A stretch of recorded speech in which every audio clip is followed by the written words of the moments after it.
Street ലൈറ്റിന്റെ താഴെ വെച്ചിട്ടാണ് തിരിഞ്ഞു നോക്കുന്നത്. തിരിഞ്ഞു നോക്കുമ്പോൾ ഈ സ്ത്രീ ഈ കുഞ്ഞിനെ കടിച്ചു തിന്നുന്നതായിട്ടാണ് അയാൾ കണ്ടത്. ഇയാൾ മാത്രമേ ആ ഓട്ടോയിൽ ഉണ്ടായിരുന്നുള്ളൂ. പക്ഷെ ഇതിന് തെളിവായിട്ട് കണ്ടിരിക്കുന്നത് അധികം താമസിയാതെ പ്രസവിച്ചൊരു കുഞ്ഞിന്റെ രക്തം കൂടി ഇയാളുടെ രക്തമല്ലാതെ ആ ഓട്ടോയിൽ കണ്ടെത്തി എന്നുള്ളതാണ്. ഞാൻ വളരെ കുട്ടിക്കാലത്ത് തന്നെ ഇത്തരം കർമ്മങ്ങളോട്, അതായത് ഈ മാന്ത്രിക കർമ്മങ്ങളോട് ആഭിമുഖ്യം ഉണ്ടായിരുന്ന ഒരു വ്യക്തിയാണ് ഞാൻ. അപ്പോൾ ഒരു മഹാമാന്ത്രികന്മാരുടെ പല കഥകളും ഒക്കെ വായിച്ച് നമ്മുടെ ഉള്ളിലേക്ക് കുട്ടിക്കാലത്ത് തന്നെ യക്ഷിയും ഗന്ധർവനും മാടനും ചാത്തനും ഒക്കെ കയറി ഇരുന്ന ഒരു വ്യക്തിയാണ് ഞാൻ. ബോംബ് നിർവീര്യമാക്കുന്ന ഒരു വ്യക്തിക്ക് എല്ലാ ബോംബുകളും ഉണ്ടാക്കാൻ അറിഞ്ഞാൽ മാത്രമേ നിർവീര്യമാക്കാനും സാധിക്കുള്ളൂ. അതുകൊണ്ട് തന്നെ ഈ കർമ്മങ്ങളിലെ എല്ലാ കാര്യങ്ങളും ഞാൻ അവരുടെ കൂടെ നിന്ന് തന്നെ പഠിച്ചത് കൊണ്ടാണ് എനിക്ക് അത്തരം കർമ്മങ്ങൾ എനിക്ക് വളരെ എളുപ്പം അവരതിനകത്ത് നിന്ന് രക്ഷിക്കാനായിട്ട് സാധിക്കുന്നത്. മാന്ത്രിക കർമ്മങ്ങൾക്കാണ് നമുക്ക് കൂടുതൽ, പ്രത്യേകിച്ച് ഒടി മാരണ ബാധകളൊക്കെ ഏറ്റിട്ടുള്ള ആൾക്കാരുണ്ട്. അവർക്കൊന്നും നമ്മൾ തന്ത്രം കൊണ്ടൊന്നും യാതൊരു ഫലവും ഉണ്ടാകാൻ പോകുന്നില്ല. അതുകൊണ്ട് ഒടിമൂർത്തികളെയൊക്കെ ഒഴിവാക്കണമെന്നുണ്ടെങ്കിൽ ആ ഒടി മാരണ കർമ്മങ്ങളെ ഒഴിവാക്കേണ്ടതായിട്ടുള്ള വളരെ ശക്തമായ കർമ്മങ്ങൾ തന്നെ ചെയ്യേണ്ടതായിട്ട് വരും. ഇപ്പോൾ അങ്ങയുടെ ശാക്തേയ മന്ത്രവിദ്യാപീഠം, അപ്പോൾ അതുമായി ബന്ധപ്പെട്ട് അങ്ങ് ഒരുപാട് പ്രവർത്തനങ്ങളൊക്കെ നടത്തുന്നുണ്ട്. ഒരുപാട് ആളുകളെ ഈ തന്ത്രയിലേക്കൊക്കെ കൈപിടിച്ച് കൊണ്ടുവരുന്ന ഒരാളും കൂടിയാണ്, ആചാര്യനാണ്. അപ്പോൾ അതിൻ്റെ പ്രവർത്തനങ്ങൾ എങ്ങനെയൊക്കെയാണ്? പ്രധാനമായും നമ്മളവിടെ തന്ത്രം പഠിപ്പിക്കുന്ന ഒരുപാട് സ്ഥാപനങ്ങളുണ്ട്. തന്ത്രം പൂജാ സംവിധാനങ്ങൾ പഠിപ്പിക്കുന്ന ആൾക്കാർ, ക്ഷേത്ര പൂജ പഠിപ്പിക്കുന്നത്, തൊഴിൽ പഠിപ്പിക്കുന്നത്. നമ്മൾ അങ്ങനെയല്ല. നമ്മളുടെ ഇവിടെ നിലനിന്നിരുന്ന ഒരു ശാക്തേയ കർമ്മ വിധാനമുണ്ട്. കുടുംബക്ഷേത്രങ്ങൾ, കുല ആചാരങ്ങൾ എന്നൊക്കെയുള്ള രീതിയുണ്ട്.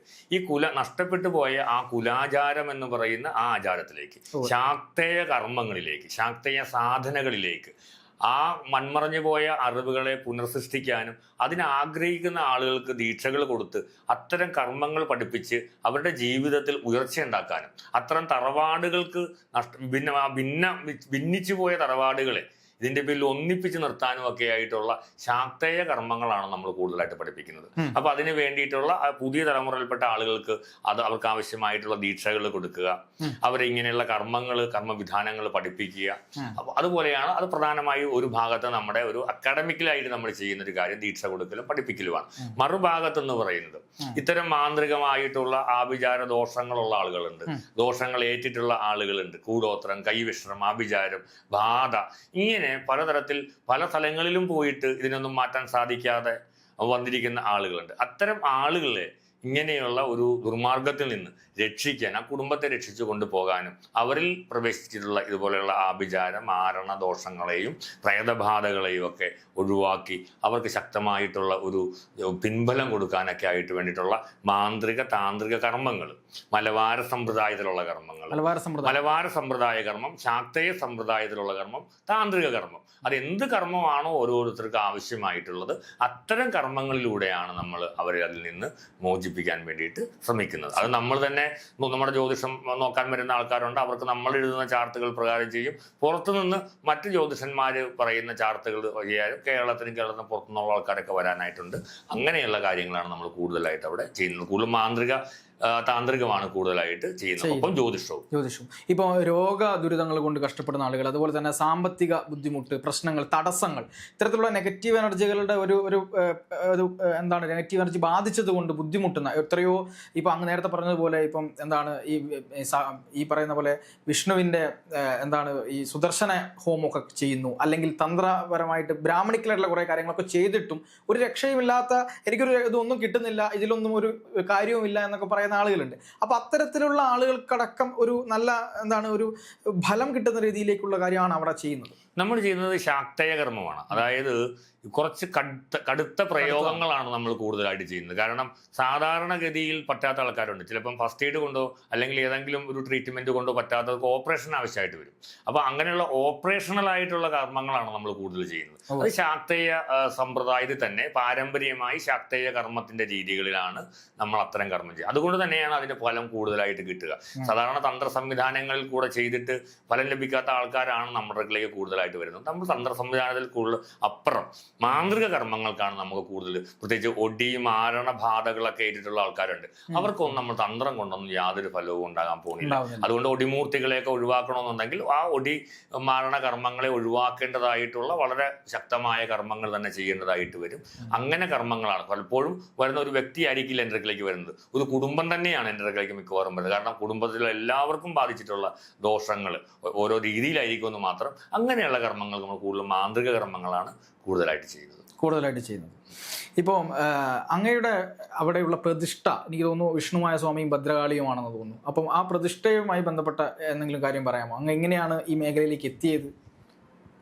ഞാൻ വളരെ കുട്ടിക്കാലത്ത് തന്നെ ഇത്തരം കർമ്മങ്ങളോട്, അതായത് ഈ മാന്ത്രിക കർമ്മങ്ങളോട് ആഭിമുഖ്യം ഉണ്ടായിരുന്ന ഒരു വ്യക്തിയാണ് ഞാൻ. അപ്പോൾ ഒരു മഹാമാന്ത്രികന്മാരുടെ പല കഥകളും ഒക്കെ വായിച്ച് നമ്മുടെ ഉള്ളിലേക്ക് കുട്ടിക്കാലത്ത് തന്നെ യക്ഷിയും ഗന്ധർവനും മാടനും ചാത്തനും ഒക്കെ കയറി ഇരുന്ന ഒരു വ്യക്തിയാണ് ഞാൻ. പക്ഷെ എനിക്ക് പലതരത്തിലുള്ള ജോലികൾ, ഞാൻ നേരത്തെ ഇവിടെ പിന്നെ ഉത്തരേന്ത്യയിൽ ജോലി എടുത്തിട്ടുണ്ട്, അതുപോലെ മറ്റു ജോലികളിൽ അപ്പോഴൊക്കെ എൻ്റെ ചിന്തകൾ, എൻ്റെ ആഗ്രഹങ്ങളെല്ലാം ഇത്തരം നിഗൂഢമായിട്ടുള്ള ആ ഒരു ഡീകോഡ് ചെയ്യുക, ഇത്തരം നിഗൂഢതകളെ ഡീകോഡ് ചെയ്യുക, ഈ നിഗൂഢതകളെ അനാവരണം ചെയ്യുന്ന രീതികളിലേക്കുള്ള പഠനം, അതൊരു ഗവേഷണ ബുദ്ധിയോടുകൂടി. ഞാൻ ഒരിക്കലും ഇതൊരു തൊഴിലായിട്ട് സ്വീകരിച്ചിട്ടുള്ള ഒരു വ്യക്തിയല്ല.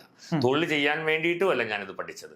ഞാൻ പഠിച്ചത് അനേകം ഗുരുനാഥന്മാരിൽ നിന്ന് പലതരത്തിലുള്ള വിദ്യകളാണ് പഠിച്ചത്. ഒരു തന്ത്രം പഠിച്ചിട്ടുണ്ട്, മാന്ത്രിക വിദ്യകൾ, തന്ത്രത്തിൻ്റെ തന്നെ ഭാഗമായ മാന്ത്രിക വിദ്യകൾ പഠിച്ചിട്ടുണ്ട്, മലബാര സമ്പ്രദായത്തിലുള്ള മാന്ത്രിക കർമ്മങ്ങൾ, ആദിവാസി സമ്പ്രദായത്തിൽ ചെയ്യുന്ന കർമ്മങ്ങൾ, നാടോടി മാന്ത്രിക വിദ്യകൾ, ഇങ്ങനെ പല ദേശത്തും പല നാടുകളിലും എൻ്റെ ജീവിതത്തിൻ്റെയും ധനത്തിൻ്റെയും ഒരു വലിയൊരു ഭാഗം, സിംഹഭാഗം ഞാൻ ഇതിനു വേണ്ടി ചിലവഴിച്ചുകൊണ്ട് നിരന്തരമായി യാത്ര ചെയ്ത് ഒരുപാട് ഇപ്പം മൺമറഞ്ഞു പോയവരും അല്ലാത്തവരുമായ അനേകം ഗുരുനാഥന്മാരിൽ നിന്ന് അവർക്കറിയാവുന്ന വിദ്യകളുടെ പല ഭാഗങ്ങൾ അവരുടെ കൂടെ ജീവിച്ച് നിന്ന് പഠിച്ചിട്ടുള്ള ഒരു വ്യക്തിയാണ് ഞാൻ.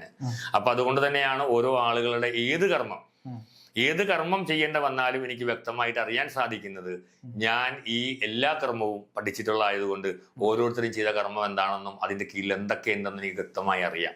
ഒരു നല്ല ബോംബ് നിർവീര്യമാക്കുന്ന ഒരു വ്യക്തിക്ക് എല്ലാ ബോംബുകളും ഉണ്ടാക്കാൻ അറിഞ്ഞാൽ മാത്രമേ നിർവീര്യമാക്കാനും സാധിക്കുള്ളൂ. അതുകൊണ്ട് തന്നെ ഈ കർമ്മങ്ങളിലെ എല്ലാ കാര്യങ്ങളും ഞാൻ അവരുടെ കൂടെ നിന്ന് തന്നെ പഠിച്ചത് കൊണ്ടാണ് എനിക്ക് അത്തരം കർമ്മങ്ങൾ എനിക്ക് വളരെ എളുപ്പം അവരതിനകത്ത് നിന്ന് രക്ഷിക്കാനായിട്ട് സാധിക്കുന്നത്. തീർച്ചയായിട്ടും.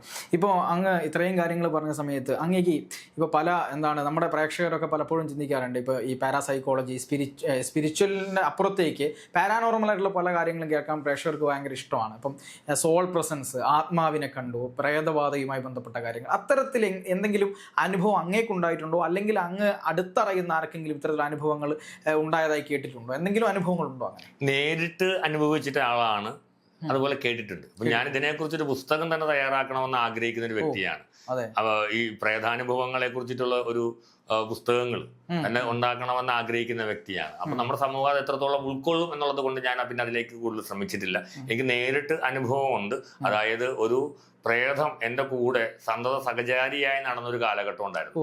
എനിക്ക് ഫേവറായി തന്നെ നടക്കുകയും പിന്നീട് അതെനിക്ക് എതിരായി മാറുകയും ചെയ്ത ഒരു കാലഘട്ടം എനിക്കുണ്ടായിരുന്നു. അത് ഞാൻ മറ്റു ചില മീഡിയകളിലൂടെ അതിനെ കുറിച്ചിട്ട് പണ്ടുണ്ട്. പക്ഷെ ഞാൻ അതിനേക്കാൾ അപ്പുറം മറ്റൊരാൾ പറഞ്ഞ ഒരു അനുഭവത്തെ കഥ ആണ് ഞാൻ ഇപ്പം അറിയാനായിട്ട് ആഗ്രഹിക്കുന്നത്.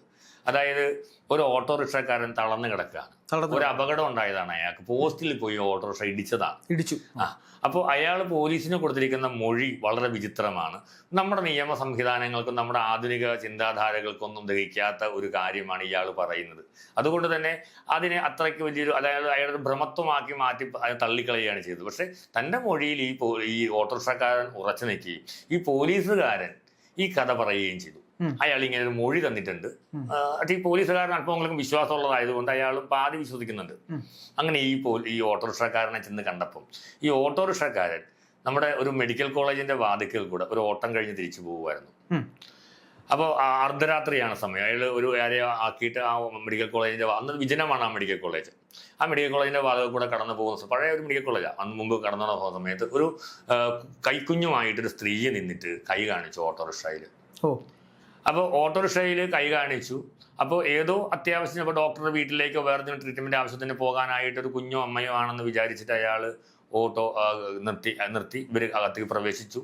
ഇവർ പ്രവേശിച്ചിട്ട് ഇയാൾ എങ്ങോട്ട് പോകണമെന്ന് ചോദിച്ചു. എന്തോ ഇവർ പറഞ്ഞു. അത് അയാൾക്കും വ്യക്തമല്ല അയാൾ സംസാരിച്ചപ്പോൾ. അങ്ങനെ ആ ഓട്ടോറിക്ഷ കുറച്ച് ദൂരം മുമ്പോട്ട് പോയ സമയത്ത് ഈ ഓട്ടോറിക്ഷയുടെ പുറകിൽ നിന്ന് ഒരു തരത്തിലുള്ള ശബ്ദം കേൾക്കുന്നു. അതായത് എന്തോ എല്ല് കടിച്ചു പൊട്ടിക്കുന്ന ഒരു ശബ്ദം പോലത്തെ ഒരു ശബ്ദം ഈ ഓട്ടോറിക്ഷക്കാരൻ കേൾക്കുകയാണ്. ആ കേൾക്കുന്ന സമയത്ത് അയാൾക്ക് തിരിഞ്ഞു നോക്കാനായിട്ട് നല്ല ഇരുട്ടായത് കൊണ്ട് അയാൾക്ക് ആദ്യമൊന്നും തിരിഞ്ഞു നോക്കിയില്ല. പക്ഷേ എന്തായാലും അയാളൊരു വെളിച്ചത്ത് ഭാഗത്ത് വന്നപ്പോൾ ഈ ശബ്ദം വളരെ ശക്തമായിട്ട് മാറുന്ന ഒരു സമയമായി. എന്തൊക്കെയോ കടിച്ചു മുറിക്കുന്ന പോലത്തെ ഒരു ശബ്ദം. അപ്പൊ ഇനി ഇവർക്ക് എന്തെങ്കിലും ബുദ്ധിമുട്ടായിട്ടുണ്ടോ, പുറകിരിക്കുന്ന ആ ഒരു പാസഞ്ചർക്ക് എന്തെങ്കിലും ബുദ്ധിമുട്ടാണോ എന്ന് വിചാരിച്ച് അയാൾ ഒരു സ്ട്രീറ്റ് ലൈറ്റിന്റെ താഴെ വെച്ചിട്ടാണ് തിരിഞ്ഞു നോക്കുന്നത്. തിരിഞ്ഞു നോക്കുമ്പോൾ ഈ സ്ത്രീ ഈ കുഞ്ഞിനെ കടിച്ചു തിന്നുന്നതായിട്ടാണ് അയാൾ കണ്ടത്. കടിച്ചു തിന്നു. ഒരു പ്രസവിച്ച ന്യൂൺ ബോൺ ബേബി പ്രസവിച്ച ആ കുട്ടിയെ ഈ സ്ത്രീ കടിച്ചു തിന്നുന്നതായിട്ട് ഇയാൾ കാണുകയും അതേ സമയത്ത് തന്നെ അയാൾ ഓടിച്ചുകൊണ്ടിരിക്കുന്ന സമയത്ത് തിരിഞ്ഞു നോക്കുന്നത് ആ മുന്നിലുള്ള പോസ്റ്റിൽ പോയിട്ട് ഈ വണ്ടി ഇടിക്കുകയും ചെയ്തു. ഇടിച്ച് ഇയാള് ബോധമില്ലാതെ വന്നു, ആശുപത്രി കൊണ്ടുപോയി. പക്ഷെ വേറെ വന്ന മറ്റുള്ള ഇയാളെ കൊണ്ടുപോയവരൊന്നും തന്നെ ഒരു കുഞ്ഞിനെയോ ഒരു സ്ത്രീയോ ആ ഓട്ടോറിക്ഷയിൽ കണ്ടിട്ടില്ല. ഇയാൾ മാത്രമേ ആ ഓട്ടോയിൽ ഉണ്ടായിരുന്നുള്ളൂ. പക്ഷെ ഇതിന് തെളിവായിട്ട് കണ്ടിരിക്കുന്നത് അധികം താമസിയാതെ പ്രസവിച്ചൊരു കുഞ്ഞിന്റെ രക്തം കൂടി ഇയാളുടെ രക്തമല്ലാതെ ആ ഓട്ടോയിൽ കണ്ടെത്തി എന്നുള്ളതാണ്. അതായത് ഇയാളുടെ രക്തമല്ലാതെ പുറകു ഭാഗത്ത് ഒരു രക്തം ഉണ്ടായിരുന്നു. ആ രക്തം പരിശോധിച്ചത് ഇപ്പോഴുള്ള നവജാത ശിശുവിന്റെ രക്തമായിരുന്നു. അത് മാത്രമാണ് എല്ലാവരെയും അതിശയപ്പെടുത്തിയ കാര്യം. അല്ലാതെ ഇയാൾ പറയുന്ന കഥയ്ക്ക് ആരും ഒരു ആധികാരികത കൊടുത്തില്ല. പക്ഷെ ഇയാൾ പറയുന്ന ഒരു കാര്യത്തിന് ശാസ്ത്രീയമായ തെളിവുണ്ടായിട്ടുള്ളത് ഒരു കുഞ്ഞ് രക്തം കൂടി ആ വണ്ടിക്കകത്ത് കണ്ടു എന്നുള്ളത് മാത്രമാണ്. ഇത് വിശ്വസിക്കാതിരിക്കാം. പക്ഷെ ഈ ഓട്ടോറിക്ഷക്കാരൻ എന്തായാലും അനുഭവസ്ഥനായതുകൊണ്ട് അയാൾ വിശ്വസിക്കുന്നുണ്ട്. നമുക്കിതിനെ അന്ധവിശ്വാസമെന്നോ അയാളുടെ ഏതെങ്കിലും മാനസികമായ വിഭ്രാന്തി എന്നൊക്കെ എടുക്കാം. എന്നല്ലാതെ ഇങ്ങനൊരു സംഭവം നേരിട്ട് കണ്ടതായിട്ട് അയാൾ നേരിട്ട് രേഖപ്പെടുത്തിയിട്ടുണ്ട്. ഇത് കോട്ടയത്താണെന്ന്. അല്ലാതെ ഒരുപാട് ആളുകൾ ഇതേപോലെയുള്ള കണ്ടവരും കേട്ടവരൊക്കെ ആയിട്ടുള്ളതുകൊണ്ട് ഒക്കെ കഥകളുണ്ടെങ്കിലും ഇത് വളരെ ഒരു എൻ്റെ മനസ്സിൽ വിചിത്രമായി എൻ്റെ മനസ്സിൽ എന്നും മായാതെ നിൽക്കുന്ന ഒരു ഈ പ്രേതാന്വേഷണത്തിന്റെ ഭാഗമായി യാത്ര ചെയ്യുമ്പോൾ കിട്ടിയ കഥകളിൽ ഏറ്റവും ശക്തമായതും എൻ്റെ മനസ്സിൽ മായാതെ നിൽക്കുന്നതുമായ ഒരു കഥയായതുകൊണ്ടാണ് പ്രേക്ഷകർക്ക് വേണ്ടി ഞാനിത് പങ്കുവച്ചത്. തീർച്ചയായിട്ടും.